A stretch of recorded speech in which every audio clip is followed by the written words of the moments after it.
Mga kamuk, makinig kayong maigi. Intindihin nyong maigi. This is something that we should be...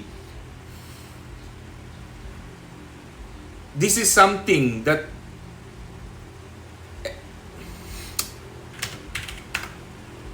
This is something that we should be really be truly be madly deeply proud of. Guys, this is Pinoy pride. Itong Stratocaster na to ay hindi lang basta ligaya o gawang lokal, support lokal.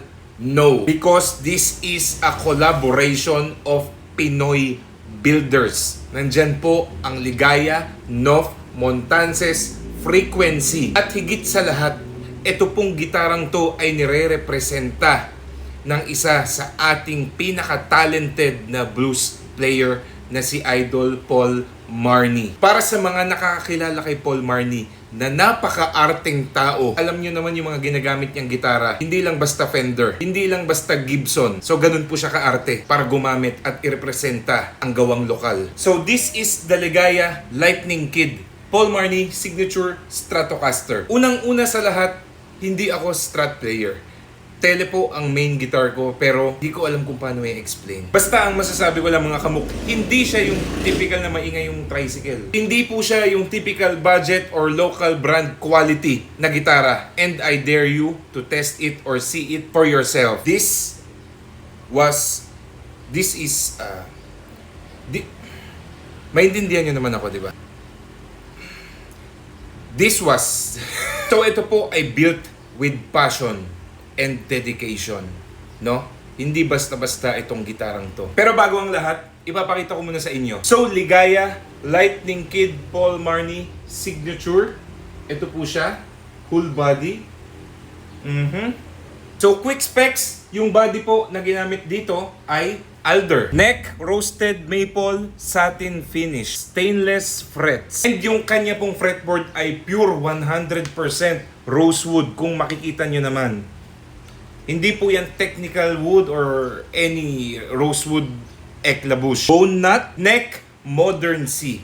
Hindi siya makapal, hindi rin ganun kanipes. So sa colors, available po siya sa Artisan Blue and Ember. Then contour dito sa kanyang neck heel para mas madali ang access sa mga higher frets. And ang kanyang bridge, 2-point trem. And believe it or not, simula nung nakuha ko to, isang beses ko lang siyang tinono. And the best part, Montances pickups na Paul Marnie Signature. Alright, so hindi yan basta-basta rebranded na pickups. Ito po ay gawang Pinoy, Montances. Isa sa pinakamatagal na process sa paggawa ng gitarang to ay yung paggawa ng pickups dahil hinuhuli talaga nila yung preferred tone ni Paul Marnie. So this is not just your typical rebranded Alnico pickups na kinukuha sa ibang bansa. Ito po ay gawa ng Montances mismo. And actually ito bonus na lang to guys, pero ipapakita ko rin sa inyo yung hard case na kasama ng gitarang ito pag binili mo. Ito lang naman siya. So merong naka-engrave na Ligaya logo dito sa top. Hard case pa lang magkano na to. So copy siya ng tweed hard case. Ang ganda.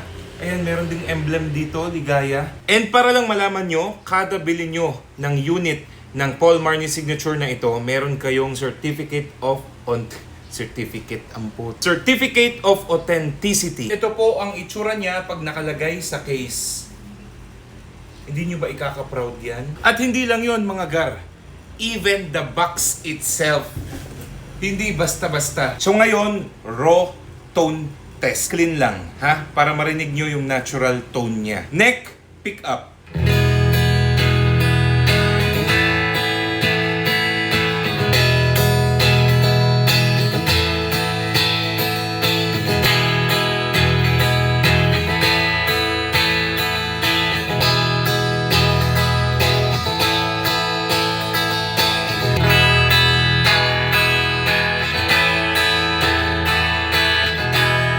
So ang nagustuhan ko sa kanya, kahit yung mga in-between position, which is yung second and fourth position, hindi siya matabang. Yun ang madalas kong napapansin sa mga Strat na budget mill. Pagdating sa fourth position and second position, napakatabang na.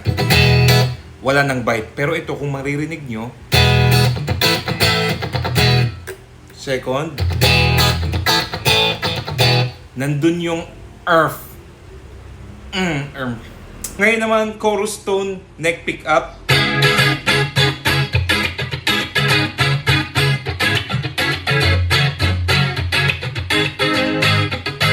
Neck and middle, fourth position.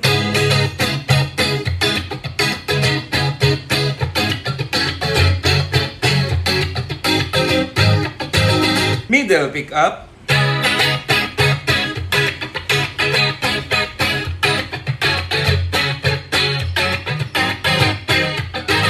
Middle and bridge pick up, second position.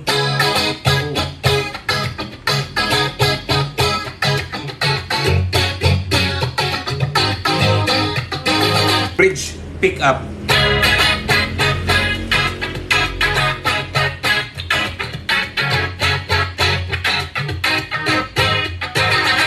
Walang tapon, guys. Literal. Ngayon naman, overdrive tones, neck pick up.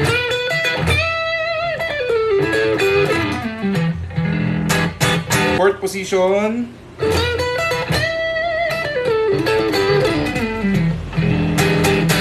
Middle.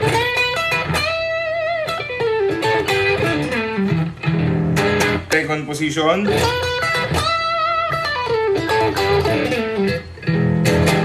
And lastly, bridge.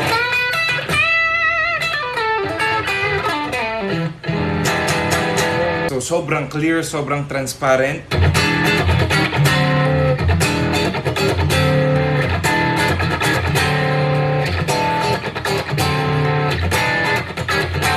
Pero kahit gaano kalambing yung tone niya, kayang-kaya niya pa rin yung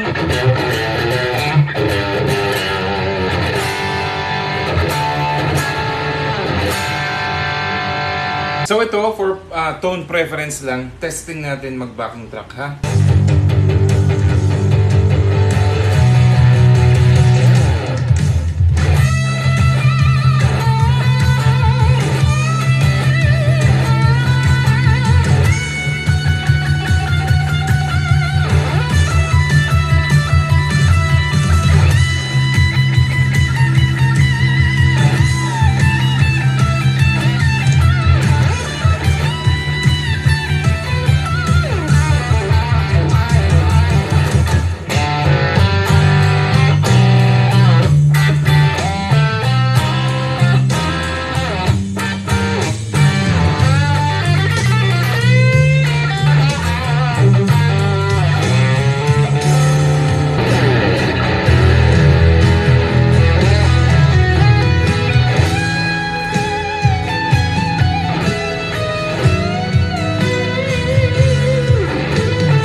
So yun nga ang sinasabi ko sa inyo mga kamuk. This is not your typical budget meal, local brand Stratocaster. And see to believe. See for yourself itself. Shit. And imagine niyo to mga kamuk. Dadalhin ni Paul Marnie ang local brand sa ibang bansa. Di mo ba ikaka-proud yun? Meron na tayong pambato. Diba? So for only 25k, kasama na yung Tweed hard case, makukuha nyo na lahat yan. So, order yours now bago pa magka-ubusan. Sinasabi ko sa inyo, this is, oh my God. And para sa mga hindi pa nakakakilala kay Paul Marnie, you can visit his page para makita nyo yung sinasabi ko. Para malaman nyo kung bakit sobrang proud ko, guys, as in. So yes, hindi ko lang sure kung ilang stocks pa ang natitira, pero kung ako sa inyo, ngayon pa lang, simulan